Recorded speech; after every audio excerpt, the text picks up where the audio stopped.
Yo, what's up guys, welcome back to another video. So my first Subnautica vid did surprisingly well for a channel that doesn't even have 500 subs. So with Subnautica 2 around the corner, I just figured the timing is good to do another Subnautica vid, so that's what we're going to be doing today. As someone who has played Subnautica back in early access almost 10 years ago, I have found a lot of good base locations, and today I will be ranking my favorite locations countdown style. So let's get into it.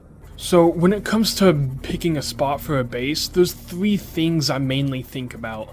First is convenience, obviously, how close in proximity are you to good resources and portals and entrances and all that. Second is safety, because you don't want to build your base right next to 6 Reapers behind the Aurora. And then there's open space. I mean, that's self-explanatory. Just you need a big spot that can fit a decent sized base. And I don't really care that much about scenery, but I'll still rank it anyways because, others do. So I will be ranking these based on those four things. Alright, the first entry is the border between the mountains, the northeastern mushroom forest, the bulb zone, and the kelp forest. Now, this isn't the biggest space, as you can see, but it's big enough for at least a medium-sized base. But convenience is a major factor here, because you are right at the base of the mountain island, which means access to the alien gun, and portals to the alien thermal plant, and the primary containment facility in the lava zone. So that's much better than having to go all the way down through the Lost River into the lava zone to get to those places. You can just take the portals up top here.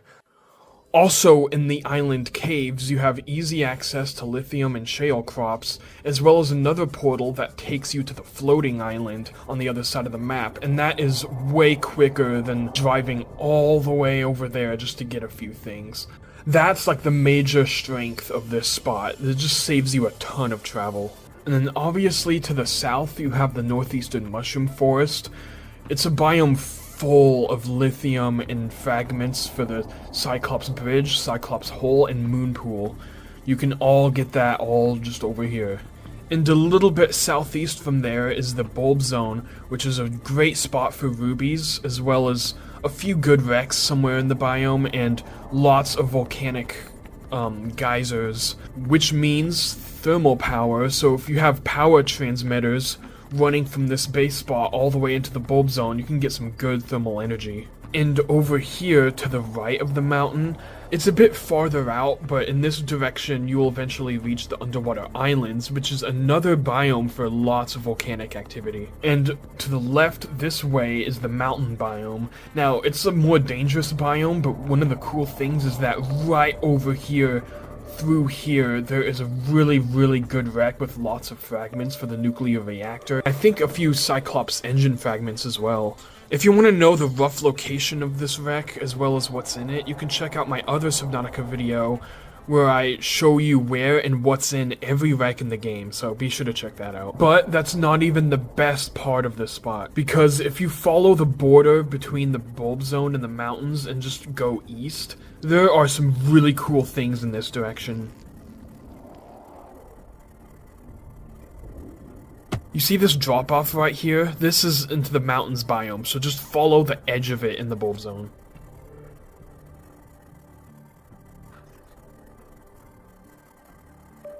Alright, you see these two cliffs right here? The stacked, almost staircase-looking cliffs? Go to the lower one and go towards the direction it's pointing to. Almost a dead shot ahead, or maybe a little bit to the left, there's another mountains wreck that's okay. It's not the best wreck, but it's definitely not bad. It's definitely worth checking out. And then a little bit northeast from here, I think you can find one of the Sea Emperor babies all grown up if you cured the disease. The best part is what's directly underneath this cliff. See that big hole down there? That is a Lost River entrance. It's just a direct shot down there. Now, if you go back up to here, and then you keep going right and follow the border even further, it takes you to this place.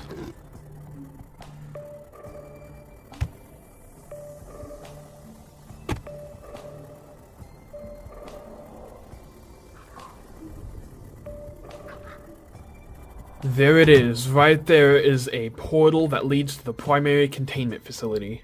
Now, I know this is very far out from the base spot, but even though it's kind of far away, it's easy to get to and not get lost looking for if you just follow the border, which is why I'm counting these towards why this base spot is a good spot. Alright, despite being one of the more convenient spots in the whole game, the reason why it's ranked at the very bottom of today's list is because, like I said, not the most space, yet still not bad. You're also pretty far from any late game areas, besides maybe the Lost River, which is, like I said, pretty far but easy to get to from here. But there also is moderate danger here. Now, obviously, you're right next to the bulb zone, which has tons of bone sharks and amp eels. Like, you can see the two right there, just right next to each other. And then the mushroom forest also has a bit more bone sharks. And over here, towards the mountains area, there is actually a reaper. Let's see, I'm trying to find it. Yep, there he is.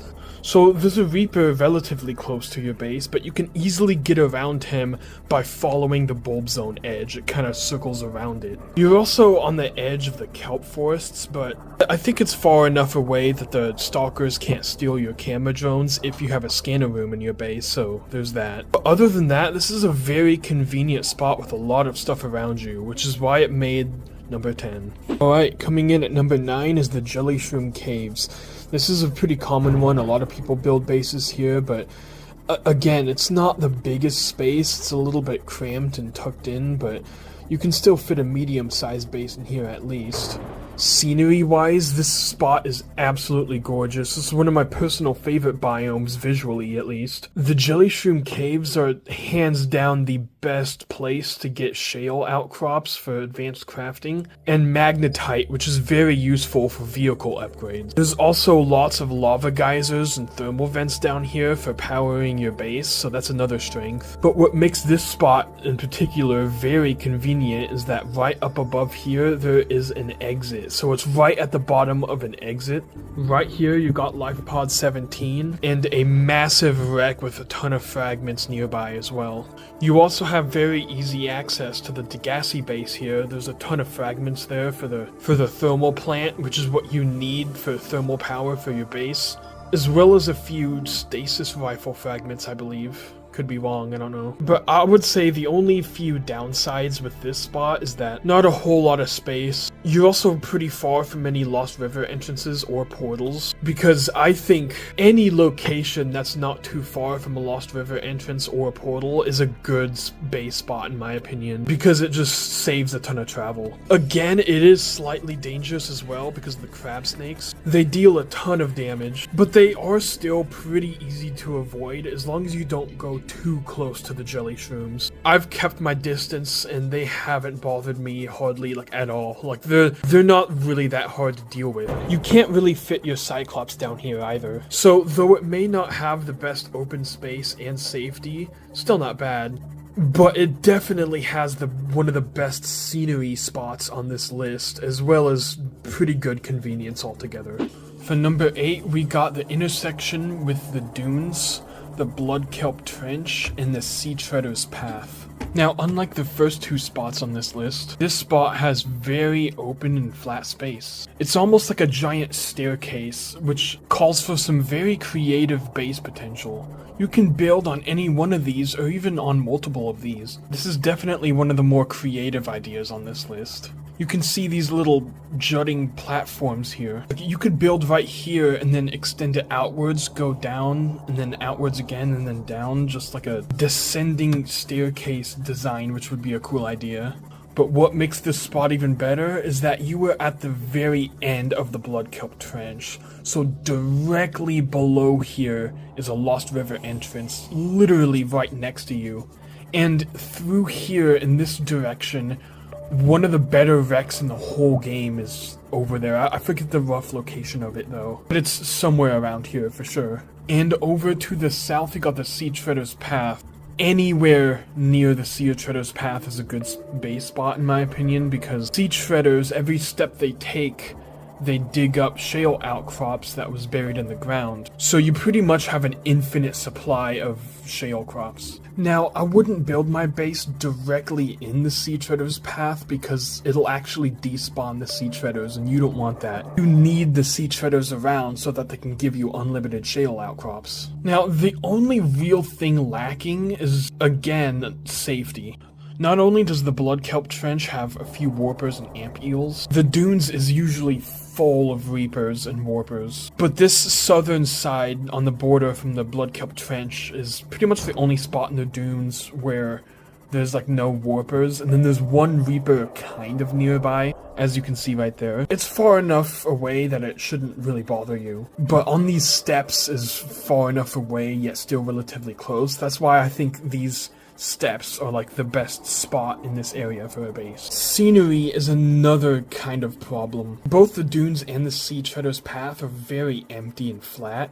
However, you can still get a decent view if your base is facing the Blood Kelp Trench, but it's still a really great spot overall. Matter of fact, above here, towards the top of these, like, cliffs, there are actually a few thermal vents here, which is perfect for powering your base, and it's really close. It doesn't seem like it would be a very good spot, but I absolutely love it, just the close proximity to the Lost River. The entrance is literally right on your doorstep. And plus, though the dunes may be dangerous, there's so many rubies and gel sacks here, like it's just insane. Insane enough to make this list, for sure. Alright, this next spot is right on this little pocket, as you can see here, that sits right in between the dunes and the northwestern mushroom forest. Now, you may think I'm crazy that I have now included 2 entries featuring the dunes, which every Subnautica player knows is one of the most dangerous biomes in the game. You're technically on the drop-off into the dunes. The mushroom forest is a relatively safe biome, and there are all kinds of resources right around you. The main reason that this makes it on the list is just go forward from this pocket. You are literally right next to the sinkhole. You can see these thermal vents coming out of here, which you can link up back to your base on the drop-off, not that far away. So you have great thermal power here. It's also where you can find one of the 5 cuttlefish eggs. Actually, in one of the caves in this mushroom biome, there's another cuttlefish egg, so you're right in between 2 of them. And just a little bit northeast from the sinkhole is another really massive wreck with tons of fragments and blueprints. And this is kind of far from this base spot,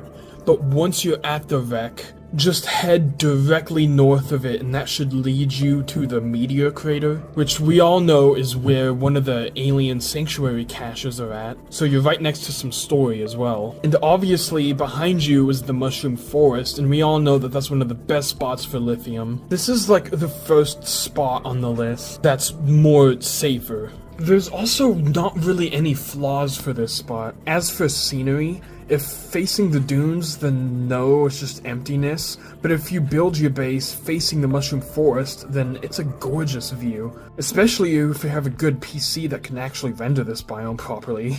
However, there's less room. If you lean a bit more into the dunes, then there's tons of space. There's only one small flaw I can think of, but I don't think it's a big enough flaw to completely ruin it. But you are a little bit far away from any Lost River entrances. However, somewhere in the mushroom forest biome, more towards the west side, there is a small little trench that has one of the alien portals in it. So yeah, altogether, this is another fantastic spot. Alright, coming in at number 6 is the border between the Grand Reef and the Sea Treader's Path. This is where we get to like the really good, like top base locations. Convenience here is just unreal. But again, you're right next to the Sea Treader's Path, which means unlimited shale outcrops. And also, behind this little flat spot right here, you can see these holes in the wall. This leads to a very small cave with tons of rubies and uraninite crystals. Very valuable cave right at your backyard. And I forget the rough location, but I think over in this direction, not too far, there should be some holes in the ground, which leads you directly into the deep Grand Reef. And there you get access to a Degassi base as well as another Lost River entrance, so you just have so much right next to you. You also got the floating island directly above. And then And obviously you can see this wide, flat space. Perfect for a pretty large base. You got a lot of space to work with. And obviously the scenery is like a near 10 out of 10 as well. The Grand Reef is such a gorgeous biome in my opinion. Like, no matter which direction your base is facing, there's just scenery all around you. But if you build your base facing the opposite direction of those little caves in the wall, you can have this weird rock tower formation as your backdrop. Now, normally the Grand Reef is a very semi-dangerous biome, but in this particular spot, we are on the far southwest corner, and besides like 1 or 2 warpers kind of nearby, the 2 ghost leviathans in this biome are far enough away that they're not really at this place at all. So you're relatively safe, all things considered. So yeah, scenery, open space, convenience, safety is like all like really good, which is why this is one of my favorite places to build a base in the game. Halfway through this list is the floating island. This is a common one a lot of Subnautica players build here, and for a good reason. What makes this location rank so high on this video? Mostly the unlimited food supplies. On the land surface, there's a lot of lantern trees with these like orange hanging fruits. You can plant them in your base, or you could just build your base here. And every time you take the fruits out and eat them, they always just regrow. So you can never run out of food on this island. Literally unlimited food at your doorstep. So through this tunnel over here, I like to make like an entrance eye compartment, like right here above ground. I like to put some ladders and build all the way down so that the base is hanging underneath the island, giving me more space because the terrain on the island is pretty rugged and I haven't really been able to find a good spot for like a large base like on the surface. So there's just endless miles of ocean before you, which just gives you so much more room for base building. And much like the Dunes staircase location by the Kelp trench, this entry is one of the best ones on the list for like creative build potential. It just makes for some interesting base designs when you make it like hang underneath the island. There are some small caves in the island that leads to a portal to the other island. So you have like easy fast travel between 2 opposite sides of the map. And this is one of the safest areas on this entire list. Beside those asshole crabs, there's literally nothing here that can hurt you. But even then, the cave crawlers only really hang out at the abandoned Degassi bases here. So as long as you don't stay near those areas, you should be fine. But yeah, the convenience is unreal here. Unlimited food. Easy access to Degassi base both above and below the surface because there's also one in the deep Grand Reef. Another thing you can see here is one of the Sea Emperor babies after you cure the disease. You can't really see it until the end of the game, unfortunately, but you can even turn your base here into like a Sea Emperor observatory because it's just so graceful roaming around right underneath the island. And it's also one of the more scenic locations on this list. The island is just very lush and vibrant, and the drop off into the Grand Reef is just another gorgeous view. The Grand Reef is like one of the few places, at least on the surface biomes, where you can find just about every single resource here, so anywhere in the Grand Reef is honestly not a bad base spot. But safety is like the main factor here because the floating island sits right above the Grand Reef and the Sparse Reef border. And the Sparse Reef is another biome that like hardly has any hostile creatures. And there are some dangerous creatures in the Grand Reef, but they're usually in the deeper areas. You are like right on the surface. This is definitely one of the best spots on this list for sure. Number 4 will be right on the edge of the northwestern mushroom forest and the northern blood kelp zone. And this is the 3rd entry on this list that features the mushroom forest. And there's a reason for that. The mushroom forest is a very resource-rich biome. It's arguably the best biome to get lithium, as well as fragments for the moon pool, Cyclops hole, and Cyclops bridge. Literally 2/3 of all Cyclops fragments are just in this biome alone. It's also a safer biome. No bone sharks like in this portion of it. Also right here on the other side of this mountain is the underwater islands, and I'll show you why that's important here.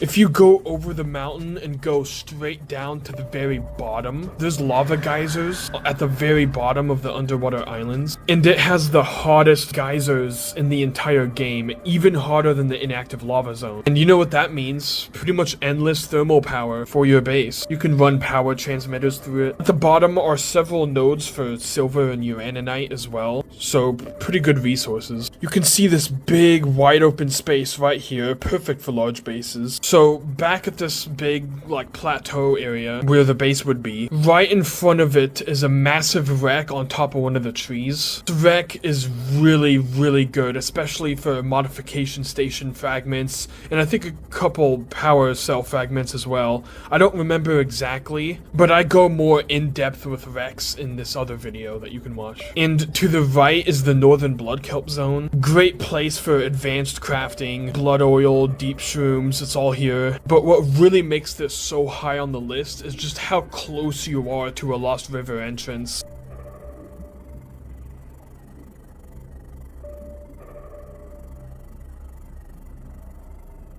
Literally right here on the other side of the mountain, there's an entrance right there, right at your doorstep. Right next to a really good wreck, right next to a Lost River entrance, right next to a bunch of geysers at the bottom of the underwater islands. Obviously scenery is great too, facing the mushroom forest, it's a beautiful view. It is a pretty dangerous biome, but you're kind of on the edge of it, so you should be fine. Once in a while, a crab squid might be at the northern edge of the mushroom forest, but far enough away that it shouldn't get here. Probably the best spot on the entire list for mid to late game areas and resources. There's some story around you too. Somewhere in the mushroom forest, I forget where, but there's a portal. So easy access to the primary containment facility in the lava lakes. And there's also a sanctuary cache somewhere in the northern blood kelp zone. Actually, there's a third alien location. If you head southwest from the plateau, you will reach the meteor crater in the dunes.